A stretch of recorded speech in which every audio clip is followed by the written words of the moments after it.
తస్మద్గురుభ్యో నమః.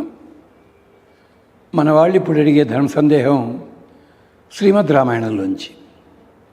ఇది కూడా చాలామంది వక్తలు ఇంతకుముందు ఉపన్యాసాల్లో చెప్పిందే, తర్వాత ఆర్టికల్స్ కూడా వచ్చాయి. మళ్ళీ ప్రశ్న అడుగుతున్నారు.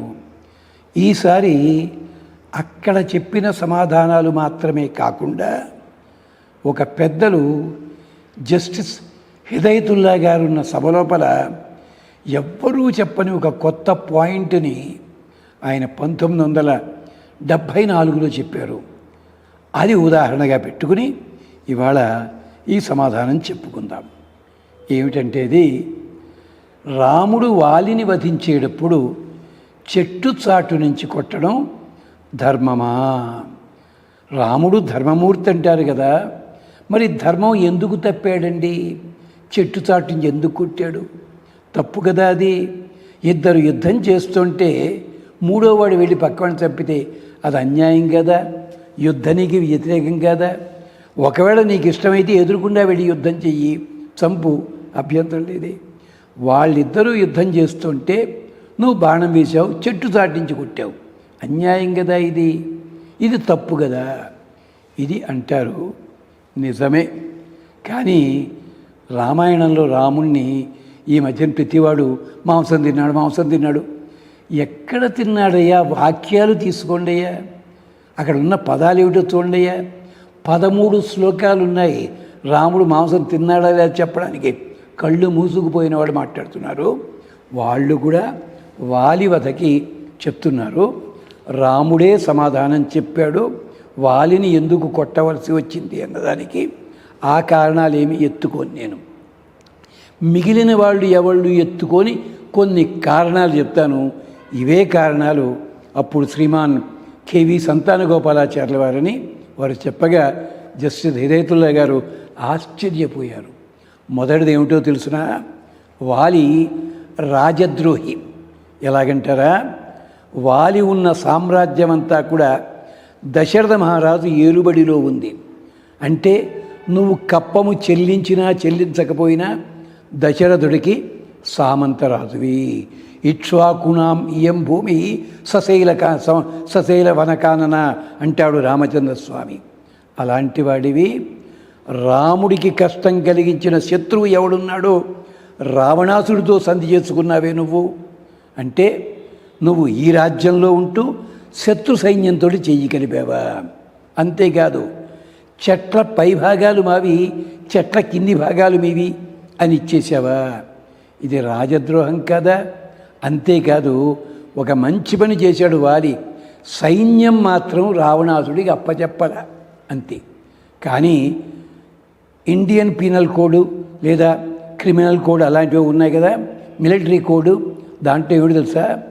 మన దేశ రహస్యములని కానీ మన దేశ విషయములని కానీ శత్రు సైన్యాల వాళ్ళకి అమ్మినట్టయితే ప్రాసిక్యూషన్ కూడా అక్కర్లేదు, షూట్ ఎట్ సైట్ అని ఉంది ఒక సెక్షను. అందుకని వాలిని చూడగానే బాణంతో కొట్టి చంపచ్చును, అవసరం లేదు. అంచేది చెట్టు చాటు నుంచి కొట్టినా కూడా నిజమే, అది ఈ పీనల్ కోడ్ ప్రకారం కరెక్టే. రెండోది ఏమిటో తెలుసురా? వాలి భ్రాతృద్రోహి.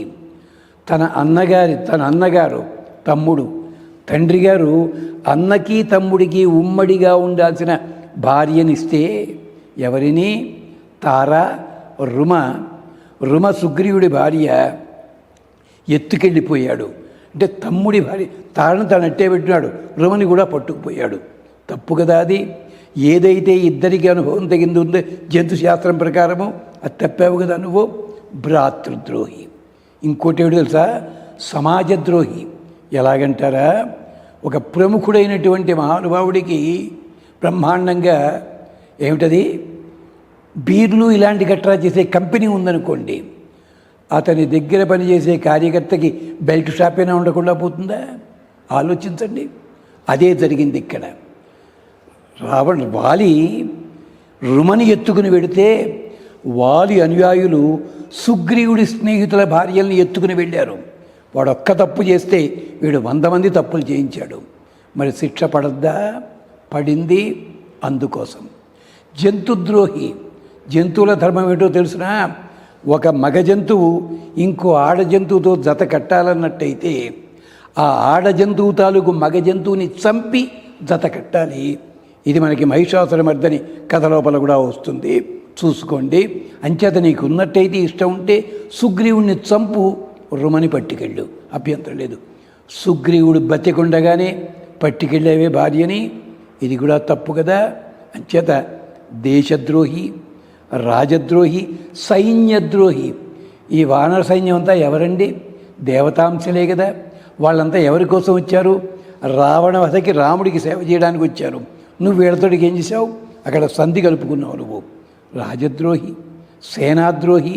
సరే, మిగిలిన ద్రోహాలు ఏవేవి ఉన్నాయో అన్నీ చెప్పాడు. అంతేకాదు, రాముడు నిలబడ్డప్పుడు మాత్రము చెట్టు చాటు ఉన్నాడు, బాణం వేసాడు, బయటికే వచ్చాడు.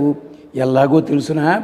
రాముడు వదిలిన బాణము గుండెలో సూటిగా దిగబడింది. ఆయనే కనుక రహస్యంగా ఉంటే అది వెనకవైపో ఏటవాలుగా తగలాలి కదా.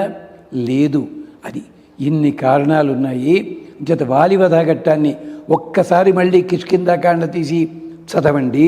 దీనికి సంబంధించి అధర్వణ వేదంలో 15 మంత్రాలున్నాయి. అది చూడకుండా ఎవళ్ళకి తోచింది వాళ్ళు చెప్పేసుకుంటూ వాళ్ళు తప్పు చేశాడు ఇలా మాట్లాడతారు. అదే రాముడు తప్పు చేశాడు వగేరా అంటాడే. చివరికి వాలే ఒప్పుకున్నాడు, నా తప్పులంటికి సరైన శిక్ష పడింది అని చెప్పి వాలే ఒప్పుకున్నాడే. అంచేత వాలి దేశద్రోహి, సమాజద్రోహి, భ్రాతృద్రోహి, స్త్రీద్రోహి, ఇన్ని లక్షణాలు వచ్చాయి వాడికి. అది లక్షణం. అంచేత అలాంటి వాడికి ఏమీ ప్రాసిక్యూషన్ అక్కర్లేదు, చూడగానే నరికి పారేయడమే. అది ఉంది అక్కడ. అది కూడా శాస్త్రంలో ఉంది. మన ధర్మశాస్త్రము వాటిల్లోనూ. స్వస్తి.